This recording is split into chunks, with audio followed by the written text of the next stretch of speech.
All right, guys. A couple things I'll start off with. You know how I like my murder mysteries. I think our listeners, they know I'm the go-to guy about these murder Yeah. mysteries. But I have to say, Matt, you laid it out, the Lacey Peterson one on Netflix. I finally got a chance to watch that. I know the story very well from 20 years ago, but it was well done. It was really well done. There was new things, new interviews. Okay. I thought it was excellent. So 3 thumbs up on that one. I agree with you on that. Yep. Another one I want to recommend to you guys and our listeners, if you're into these murder mysteries, you probably have heard of the Zodiac Killer. I mean, there was a movie made with Robert Downey Jr., very famous case, but Netflix has a 3-parter on the, it's called This Is Zodiac. Oh, right. And it was, if you get a chance to watch it, it was spellbinding. I mean, I can't say it any other way. What a word. What a word.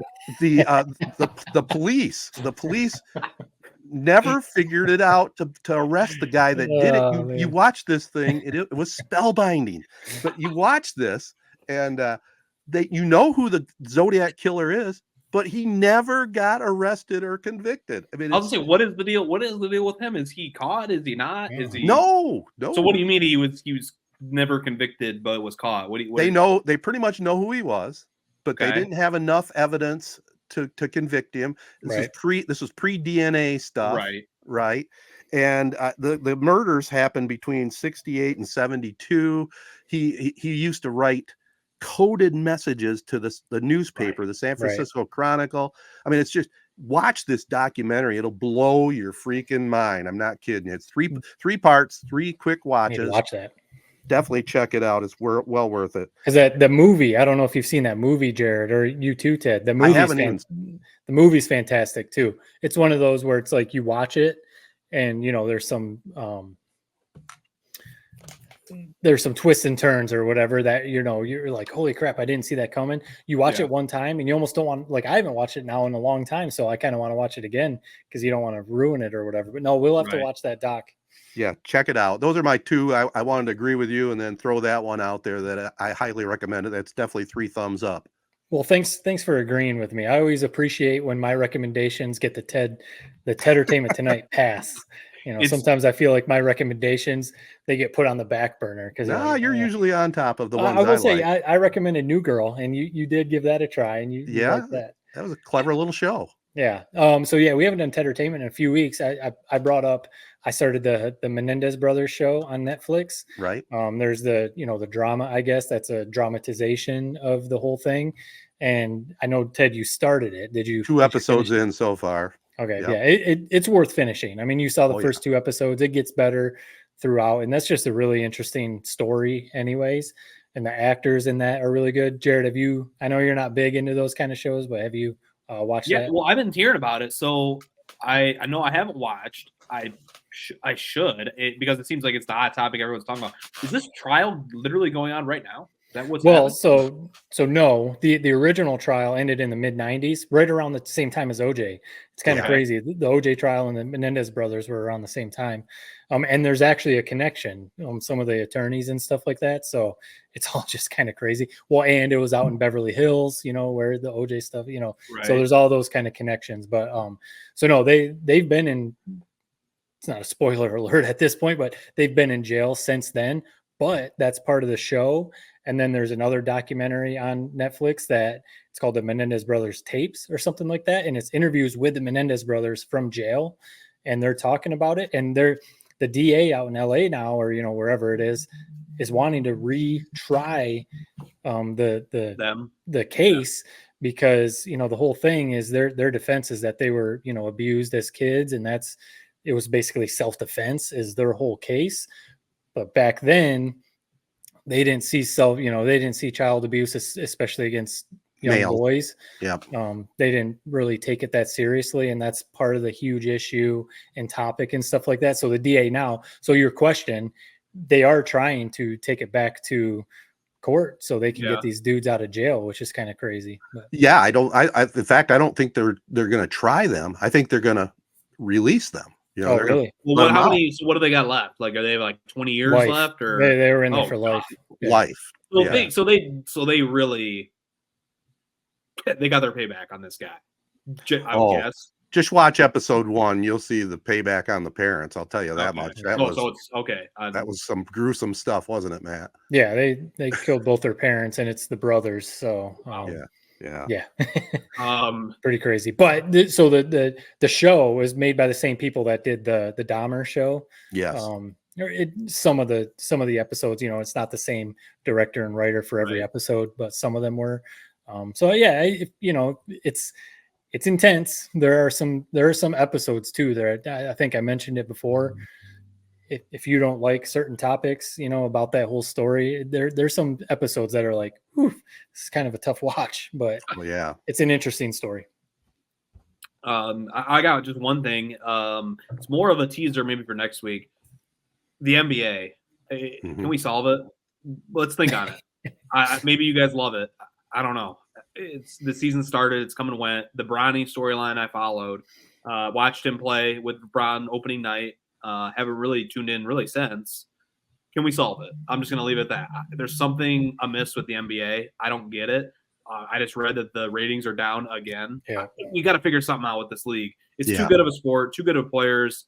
Something, I don't know what it is. That's why I want to think on it for a week, but we got to do something. Yeah. I think a big thing, we've said it before, they're never going to do it because of the money, but they start too early. Starting the season, same with college basketball, starting the season in the middle of football season, no one cares unless you're a diehard NBA fan. No one cares. Like tonight, the Pistons are here in Charlotte, and I looked it up. I could have got into the stadium to see a professional basketball game for $6. Oh my God. And you could have snuck your way down a pretty good seat, probably 10 rows up. Right. Yeah. We're talking about a Wednesday night, but it's like, no one cares about the NBA this early in the season. Right. Start it the week of Christmas, maybe start it a few days before Christmas, get a couple games in and let it go from there. Go all in on Christmas Eve, have a bunch of games and go from there. Because like the in-season tournament last year was the first year they did it. That's coming up. I think it starts like next week. That was kind of a cool thing. It adds a little bit to the regular season, but otherwise, I think people too are getting a little, LeBron, Steph, Kevin Durant, they're getting a little superstar fatigue. It's kind of like the same guys, kind of like in the NFL, people are getting sick of Patrick Mahomes winning everything. People are ready for some like new stars to come in and stuff like that in the NBA. And And I don't know what it is, but like Anthony Edwards is that next guy. I can see that, but like I don't. Maybe it's because I'm not a kid anymore, like I was with LeBron. I don't gravitate toward him the same way that I did a LeBron or a Steph. Yeah, I don't know why. So again, we'll talk about it more next week. Maybe come up with some ideas. I don't know, but other than that, the only other thing I have is something else to look forward to. November 22nd, Gladiator 2. Oh, I can't wait to watch that one. The reviews have been solid. I think. Have you seen negative reviews? No, that's my personal night.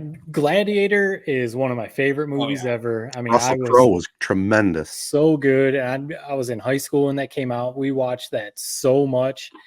It's been so long. I don't know if it needed a second one. No, this one's probably going to be great too. But that was one of those where it was like, you're done. One movie, perfect. Call it good.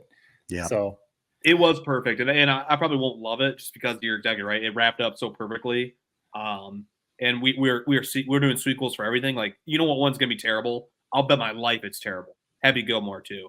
It's gonna be terrible. Yeah. Just gonna be terrible. No other way around it.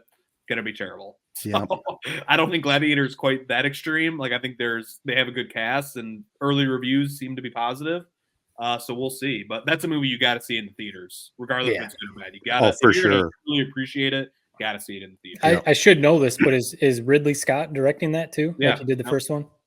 Yeah, they got Denzel Washington's in it. Yeah, that just doesn't seem right to me. I don't know. Which is the Denzel thing seems weird to me that he's in Gladiator. It's either going to be awesome or it's going to be like Tom Hanks in that Elvis movie where it's like, what the hell am I watching? Right. It's just terrible.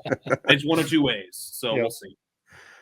I got one other question for you guys. Have either one of you watched the Aaron Hernandez? I've seen clips, man. It's kind of comical. I'm kind of intrigued by it. I watched the first episode. It was pretty good. Really? Yeah, it wasn't bad. The clips I've seen seem so like goofy, like the acting and stuff. But maybe that's the intent. I don't know. Yeah, but it was pretty good. they were dogging on Gronkowski. I haven't got that far yet, but the first episode, they kind of laid the groundwork. Him in high school, there was some gay undertones and stuff like that, but it was pretty good. Yeah. Did they use? Watchable. It almost seems like kind of comical, like on purpose, almost. Right. Some of the depictions. I saw the clips of the guy that plays Belichick. That was he's all time pretty extreme, trying to act like Belichick. Well, there's one clip I'm thinking of. I was actually gonna throw it out before you said that, man. It's funny. Like it's one of the clips I've seen. Belichick's like in his office listening to I don't even know what Bon Jovi song it is. Is it? Yeah, he's listening to Bon Jovi. What song was it? Like It's My Life. Yeah, My Life. That was kind of a funny scene. So I think that I would watch that show. I don't know if hopefully they it's intentional, some of the humor in it, because it is like what Matt said, it's some of the cheesiest stuff you've ever seen. Well, I will say this, maybe it's going to get cheesier because the first episode really wasn't cheesy, and the guy that played Urban Meyer wasn't bad. He wasn't too bad. So all I've seen is clips of him running routes, and it's the worst route you've ever seen. Oh, well, I'll update you on it when I watch the whole thing. But I just wondered if you'd seen it. All right, let's call it a podcast, boys. Thanks to the Memorial Healthcare's Wellness Center for the month of November. All new veteran members will receive a special discount on 3, 6, and 12-month memberships. Get more info at memorialhealthcare.org, and also follow them on the socials at Memorial Healthcare Wellness Center. I also want to thank our partners, ALS of Michigan. By the way, I don't know if you saw it on November 12th, ALS of Michigan and Bridging Voice hosting an event to help people with ALS preserve the natural sound of their voice. You've heard these people with ALS and different diseases that have the kind of that robotic thing that when they type out, well, they got a set up now where they can actually use their real voice. So it's just another step where you can help these individuals that have ALS. It's just one step to help them, not towards a cure, but make their life more normal. Also want to thank AZ Branding Solutions, Jacobs Insurance Agency, Corey Shook and Associates Real Estate Services, Nelson House Funeral Homes, Rivals Tap House and Grill, Success Group Mortgage and Servicing, and the Shiawassee County Fair. Our Z92.5 game of the week this week, it'll be Friday, November 8th, Corunna at Pontiac Notre Dame. We'll have the 3-man crew in effect. Casey on the play-by-play, Bartman on the color, and I'll be there causing mayhem. And on WOES 91.3, Ovid Elsie at Lansing Catholic. You can join our sister station and tune into that one. As I always like to say, peace and love, everybody. Be kind. Try to get along. Thanks for listening.